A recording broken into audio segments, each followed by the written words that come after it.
Hi friends, I'm just waiting.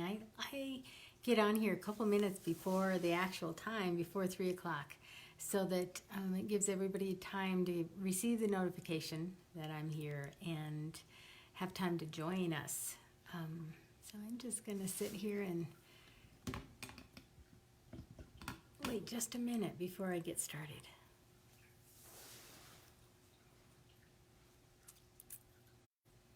It's not quite 3 o'clock. We've got one more minute.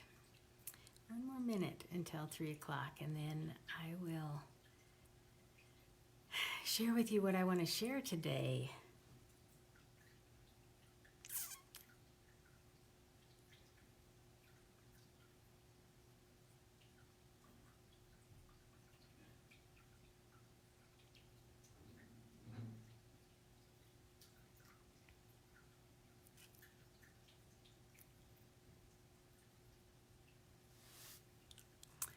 Almost 3 o'clock.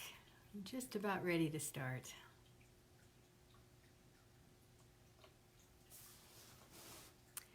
Hi friends, I am Pennie Hunt, and this is Pennie Heart to Heart. I've been popping in every day and chatting with you about things that, just to give you things to think about and do during this time that we're all in our homes, safe and sound. And this is day 8. Day 8. I've done this every day at 3 o'clock and plan to continue every day at 3 o'clock unless people start telling me a different time works better. But 3 o'clock seems to be a good time, and lots of people watch it afterwards if they're not able to join us live, and that's great too. I have given you lots of ideas. We've talked about creating a personal troubleshooting guide and making lists of things that make you feel good and things that you can do during this time that we are tucked into our homes. We've talked about so many things, and today I'm really excited about what I'm going to talk about. I talked about pushing love one day, about how instead of feeling isolated and scared and maybe angry about some things, that how we can push love out into the world. And I would encourage you to watch that one and see if you can incorporate that into your life, into your days this time, during this time. One thing I want to remind you about before I get into the I want to talk about today is my book giveaway. I'm giving away books every Friday. Love Your Life No Matter What, 76 Tips to Live life with love and gratitude. And a lot of the things I'm sharing with you on these days are from that book, from my blog writings. And so I am thrilled to give those away, one every Friday. And all you have to do is put in the comment bar, I'd love your book.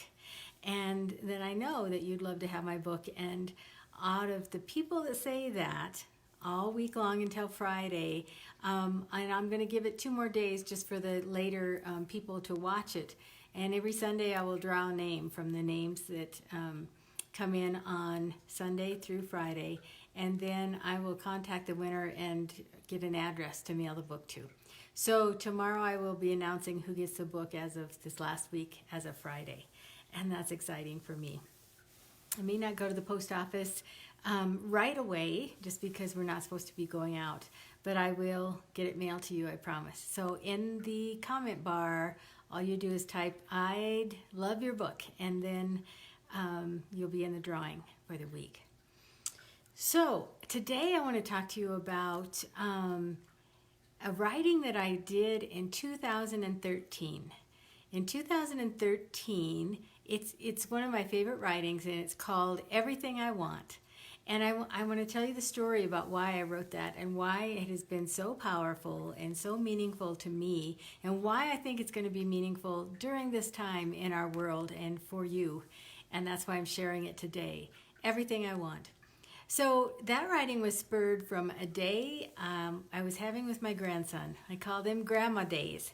I have 9 grandbabies, and not so many of them are babies. In fact, our youngest one's just turned 8.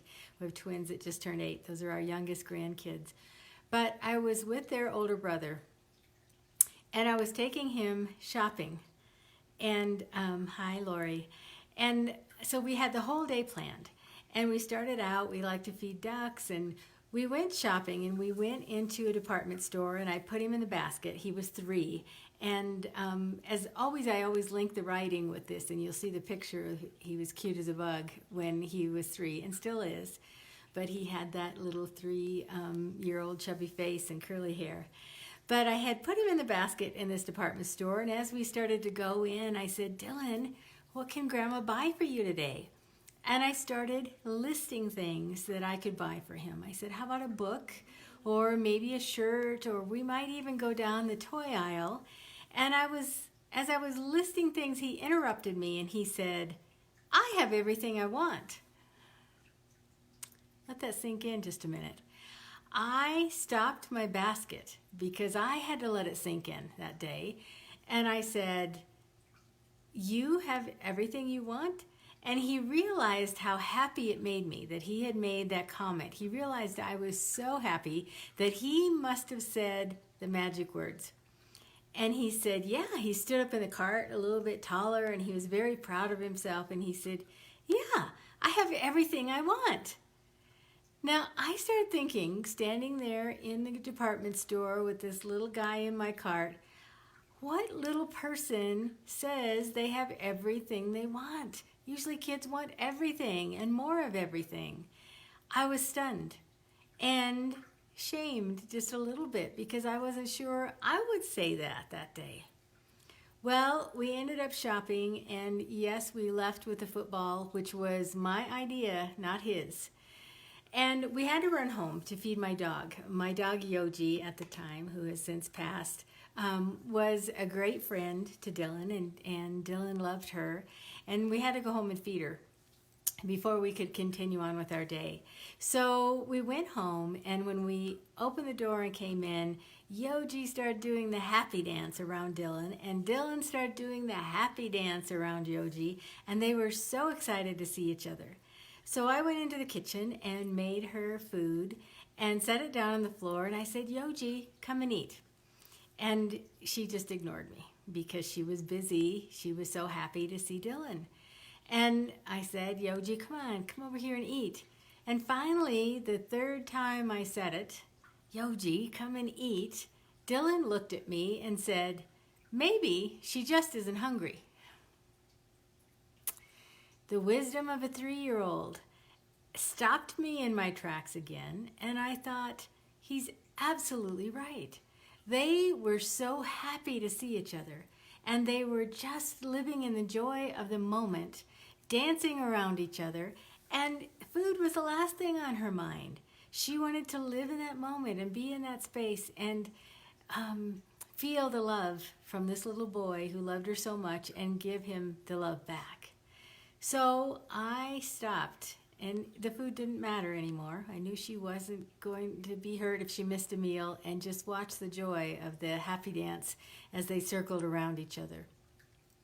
Well, then, as we always do, I had to let Yoji outside, and I opened the door to the backyard, and Yoji ran out into the grass, and Dylan ran after her. And at that time, I had a garden box that I loved, and Dylan helped me plant the seeds and the plants in it.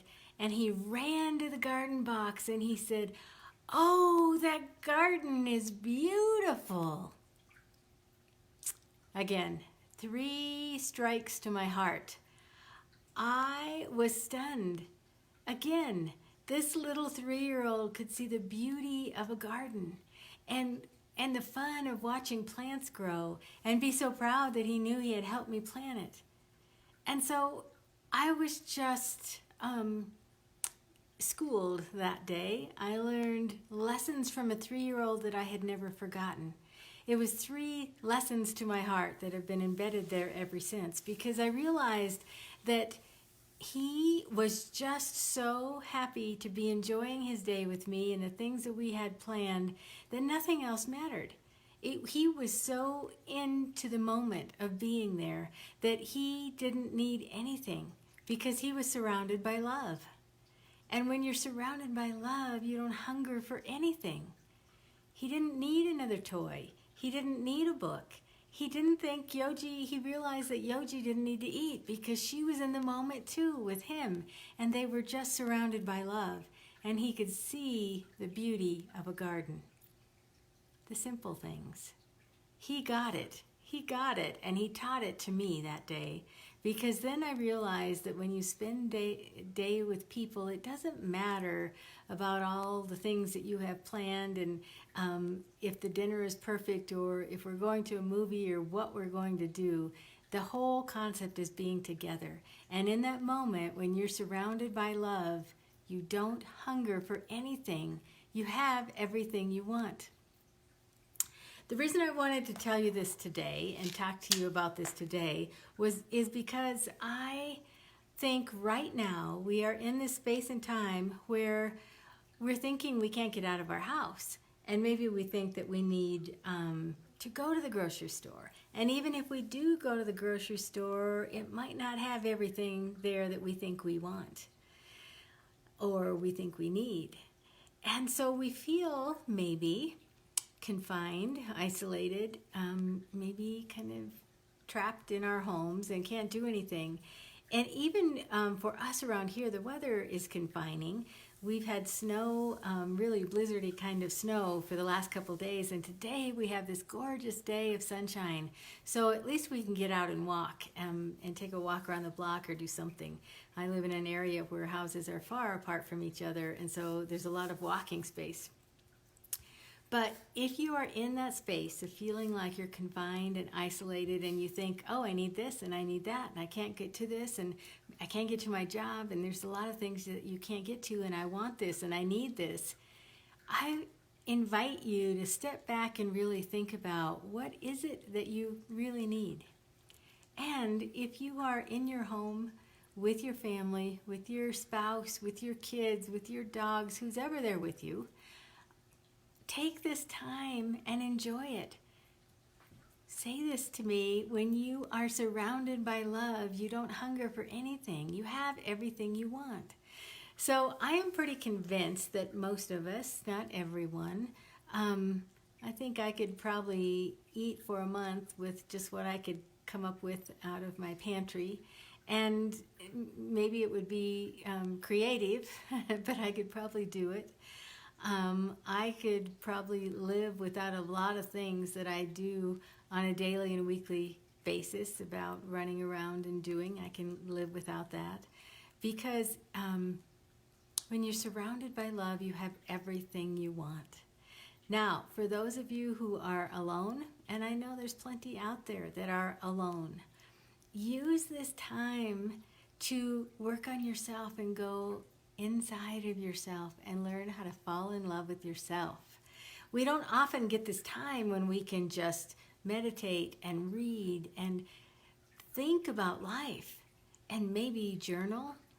Do a lot of things that you don't normally have time to do. A lot of self-care, a lot of self-help, a lot of self-healing and self-love. When you are surrounded by love, you have everything you want. So we have been encouraged not to leave our homes and not to go to the grocery store every single day.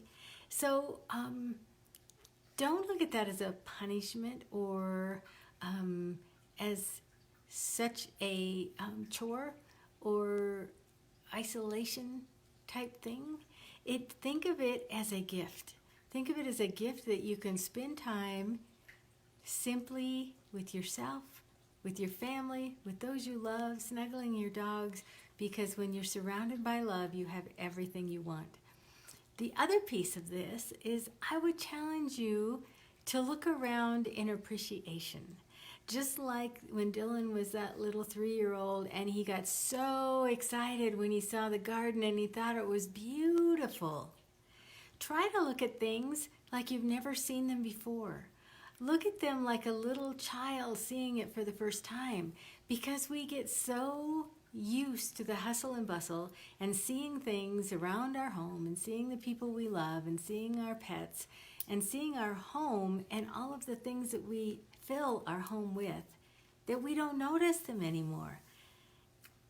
When everything is special, nothing is special. So look at all of the items in your home, all of the people around you. Look at yourself in a new way, like you've never seen any of it before, and see what's special about it, and see if you can feel excited, because now is the time. Now is the time that you have the space and freedom to do that, to do some self-pondering, some soul-searching, some journaling, spending time with yourself and with your family, and getting to know each other in a way you never have before. I have a feeling that when this is over, there will be people that look back and think they wasted that space. They wasted that time. Maybe just sitting in front of the television or your computer watching nonstop news, which gets to you after a while. I have stopped doing that because it's too much. Use this space and time for things that you really want to do that you never get to do. Feel the joy of just being. Feel the joy of knowing that you probably do have everything you want. Maybe it's not exactly the way you want it, but maybe it is everything that you want. So I just want you to give some thought to that today. I, as always, have posted the link to the writing with this video so that you can go back and read the writing if you like and share it. And I will tell you too, on that writing, there's a picture of Dylan when he was 3 with his little chubby cheeks and his curly hair. And that's adorable just to go see that. So again, if you want to be in the drawing for my book, just in the subject, in the comment line, say, I'd love to have your book. I'd love your book. And you will be in this next week's drawing for that. I thank you so much for joining me. I know it's Saturday. Our days are kind of blurring together. And this is day 8. I have all of these videos up on my YouTube channel if you want to go back and watch some that you've missed, or scroll down on my Facebook page and you can see them all here as well. I will be here again tomorrow at 3 o'clock Mountain Time to chat with you with another idea or topic. But in the meantime, think about what you want, what you really need, and maybe you already have everything you want. This is Pennie Heart to Heart. I'm Pennie Hunt. Thanks for watching.